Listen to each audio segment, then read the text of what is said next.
On the bench today is the Fender Limited Edition California Vintage Palomino Acoustic-Electric guitar in Antigua.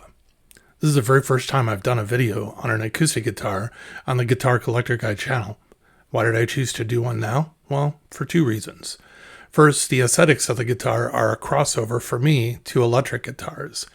The guitar has 6 inline tuners on a distinctively Fender headstock, and the finish of the guitar is in Antigua. That is all very appealing to me. I've grown into loving the finish of Antigua. I think at one time I thought it was an ugly finish that made me think to myself, why?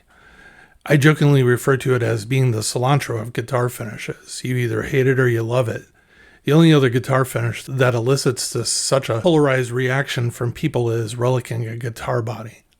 Second, the guitar is made in China and carries a price point of $800, while 1 penny shy of the $800 price, being priced at $799.99.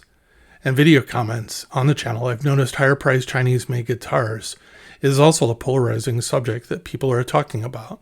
Basically, buying Chinese-made guitars at a premium price kind of irritates or makes some people mad. A lot of people, when they hear a guitar is made in China, they think cheap. Cheap materials, cheap labor, and as a result, cheap price.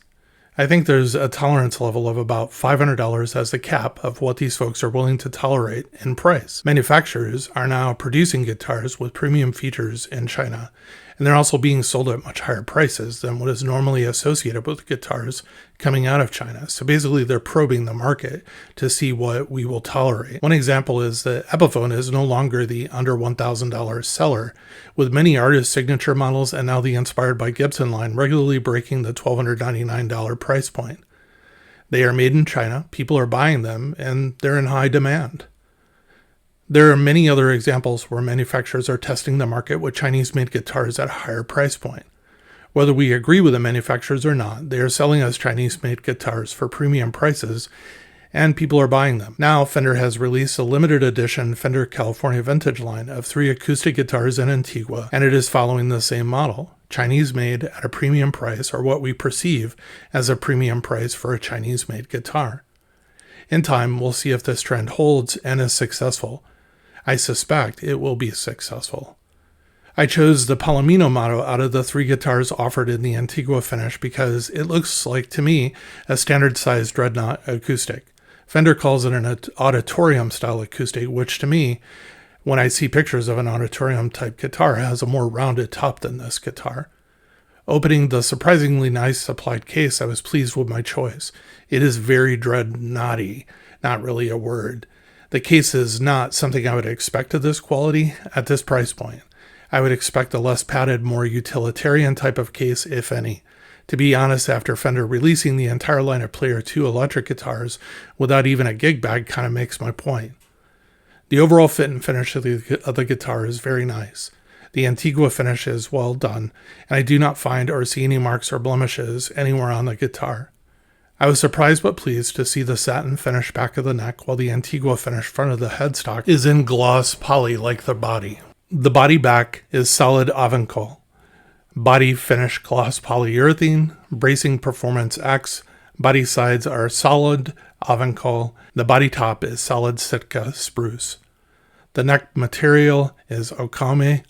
Neck shape is modern V with a fingerboard radius of 16 inches. The nut material is bone. There is aged white binding. The scale length of the guitar is 25.5 inches. Number of frets is 20. Nut width is 1.69 inches. And the fingerboard material is Avancol. Fret size is 2 millimeters. And it has inlays of perloid black. There are pickups and controls. There's a volume, a blend for the body pickup and piezo.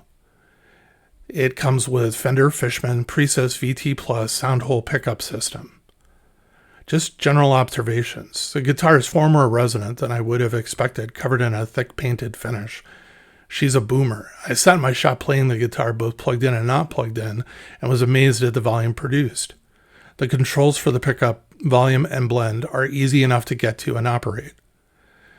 I checked the fretboard and did not find any fret rocking anywhere on the fretboard, and the sides of the fretboard were very smooth to touch. When playing up and down the neck, there's no buzzing or muting, just clean sound.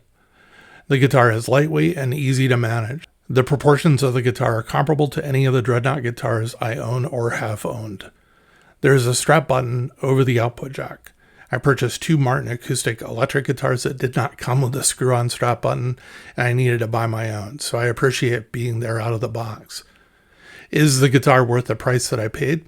I believe that it is, but that's just my personal opinion. I paid for something unique, which is, in my opinion, carries a premium in price. What do I mean unique? Well, just look at it. It's an acoustic guitar in Antigua finish. That's kind of cool and unusual.